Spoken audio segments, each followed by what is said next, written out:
Yeah, after the market crashed in, 2001, between the dot-com crash and 9/11, the Nasdaq went from like 5,000 to 1,000.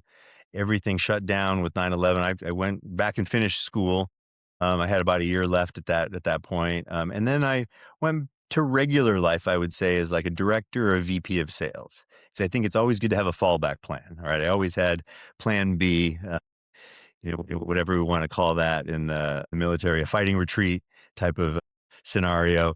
So I took that regular job in tech, did that for 5 or 6 years to build the resume and the skill set and say, hey, here's my profession.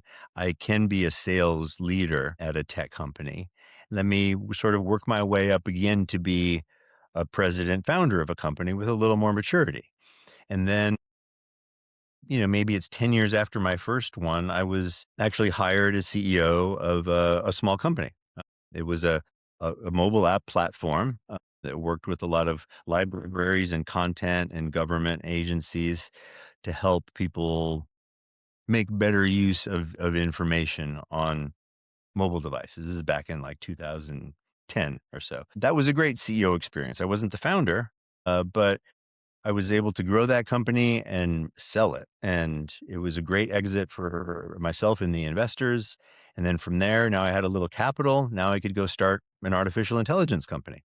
So that's what I did back in 2016. I started artificial intelligence company out of my living room with a couple friends from, Harvard, Stanford, and my business network. In 2016, we were doing conversational AI for businesses, and people thought we were crazy. We were focusing on chat conversations, and people said, "Why are you doing chat? That's a small market. Chat's never going to be big." And we gutted it out for 3 years, and finally ran out of money and had to close it down. And then a year later, Chat GPT is the talk of the world. Everybody thinks chat is just it's always been there. So with both of those companies, I called it way too early. And just like with anything else, timing is everything, right? You can be in the right place, but if you're not at the right time, doesn't matter. It's not the right place. So sort of lost all the money I made at my previous role, which is another, I think military way to look at things is you just get up and dust yourself off and value the experience and you move on. I was never one for glamorous life. I like experiences, and sometimes getting stepped on the chest, and having somebody run over you is a experience. But that artificial intelligence experience, then I grew from there because of my sales leadership skills and was selected by investors that worked with me to go into a 100-person company that had no revenue, but a promising product in the molecular diagnostics field. So I was able to switch, we're switching a lot of different industries here.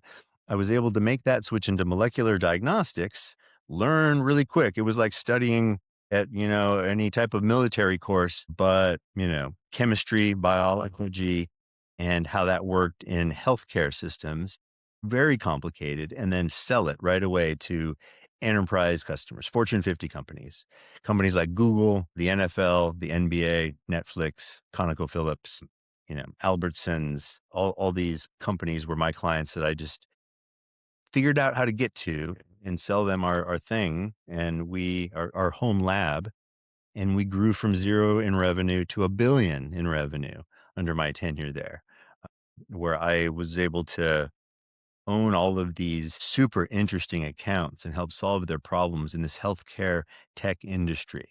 And again, learning there, it was really, to me, it was like a military operation of plop me down in, have me figure it out solo, what we're going to sell, how we're going to do it. And then I, I did that. We grew up to be 2,000 people with $1 billion in revenue. And from there, I could see that healthcare and AI was going to be an important area to be in because of the amount of data in healthcare and the complexity of it. And there just needed to be some technology deployed to make use of the data. So after I left that company, after it went public, I went down the entrepreneurial route again. I wanted to start my own company in this healthcare AI area. And, I found a lot of interesting things. It was great. It's a fantastic area to explore in, and it's exploding right now.